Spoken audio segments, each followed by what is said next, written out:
Welcome to విధ్వంసం files. ఇందులో అన్నా క్యాంటీన్ల మూసివేత గురించి ముచ్చటించుకుందాం. దానాల్లోకెల్లా ఏ దానం గొప్పదన్న ప్రశ్నకు సందర్భానుసారం రకరకాల సమాధానాలు వింటూ ఉంటాం. ఆకలిగా ఉన్నవాడికి పిడికెడు అన్నం పెట్టడం కలిగించే ఆ సంతృప్తికి సాటి రాగల పనులు చాలా కొద్ది. పెట్టేవాడికే తెలుస్తుంది ఆ సంతృప్తి ఎలాంటిదో. ఉచితంగా కాకపోయినా పట్టణ ప్రాంతాల్లోని పేదలకు తక్కువ ధరకు భోజనం అందించాలన్న ఆలోచనతో అన్నా క్యాంటీన్లు వచ్చాయి. చంద్రబాబుకి ఈ విషయంలో అన్నా డీఎంకే అధినేత్రి జయలలిత ఆదర్శం. తమిళనాడులో జయలలిత ప్రభుత్వం ప్రారంభించిన క్యాంటీన్లు బాగా సక్సెస్ అయ్యాయి. తనను అందరూ అమ్మ అని పిలుస్తారు కాబట్టి ఆమె ఆ పేరు మీదే వాటిని అమ్మ ఉణవకం అన్నారు. అదే దారిలో చంద్రబాబు కూడా ఏపీలో క్యాంటీన్లు ప్రారంభించారు. అన్నగా ప్రసిద్ధుడైన ఎన్టీఆర్ పేరుపై వాటిని అన్నా క్యాంటీన్లు అన్నారు. అక్కడికి ఇక్కడికి తేడా ఏంటంటే 2021 మే నెలలో తమిళనాడులోని అన్నా డీఎంకే అధికారం చేపట్టిన తర్వాత పేదల ఆకలి తీర్చే అమ్మా క్యాంటీన్లను అదే పేరుతో కొనసాగించాలని ముఖ్యమంత్రి స్టాలిన్ నిర్ణయించారు. దానికి 2 ఏళ్ల ముందు ఏపీలో అధికారంలోకి వచ్చిన వైసీపీ అన్నా క్యాంటీన్లను మూతపెట్టేశారు. టీడీపీ 2014లోనే అన్నా క్యాంటీన్ల వాగ్దానం చేసినప్పటికీ మొదట క్యాంటీన్ను 2018 జూలైలో తెరుచుకుంది. 2 నెలల వ్యవధిలో అవి 204కు పెరిగాయి. వాటిల్లో టిఫిన్, లంచ్, డిన్నర్ ఏదైనా కానీ 5 రూపాయలకే దొరుకుతుంది.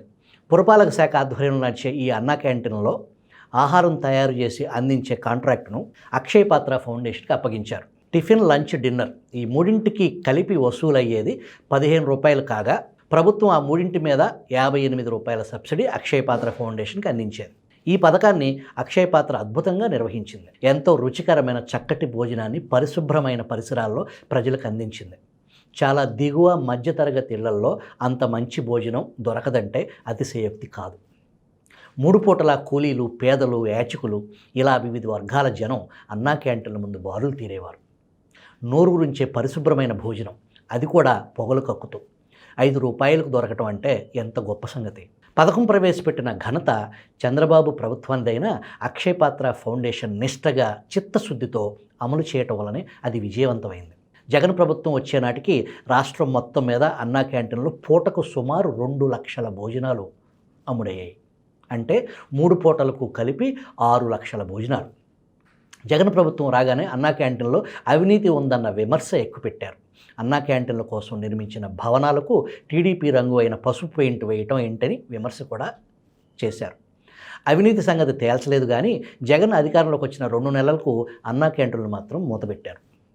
ప్రభుత్వానికి అభ్యంతరం అన్నా అనే పేరు మీదనేనని, రాజన్న లేక వైఎస్ఆర్ క్యాంటీన్ల పేరుతో వాటిని తిరిగి తెరుస్తారని మీడియాలో వార్తలు వచ్చాయి. మున్సిపల్ శాఖ మంత్రి బొత్స సత్యనారాయణ కూడా మరింత మెరుగైన రీతిలో వాటిని నిర్వహిస్తామని అన్నారు. కొన్నాళ్లకు ఆయన శాఖ మారిపోయింది. అన్నా క్యాంటీన్లు మాత్రం తెరుచుకోలేదు. త్వరలో రాష్ట్రం మళ్ళీ ఎన్నికలకు కూడా వెళ్తుంది. ఇక అవి తెరుచుకోవు. కొన్ని చోట్ల ఆ భవనాలకు వైసీపీ రంగులు వేసి ఇతరత్ర ప్రయోజనాలకు వినియోగిస్తున్నారు. ఇటీవల టీడీపీ వారు అక్కడక్కడ అన్నా క్యాంటీన్ల పేరుతో పేదలకు భోజనం పెట్టే కార్యక్రమం మొదలుపెట్టారు. ఈ తాజా అన్నా క్యాంటీన్లను కుప్పం లాంటి చోట వైసీపీ వారు ధ్వంసం చేస్తే తెనాలి వంటి ప్లేసెస్లో పోలీసులు ఆ పుణ్యం కట్టుకున్నారు. అన్నా క్యాంటీన్ల మూసివేతపై నారా లోకేష్ స్పందిస్తూ ఈ మూసివేత 1000 పాపాల పెట్టు అని ట్వీట్ చేశారు.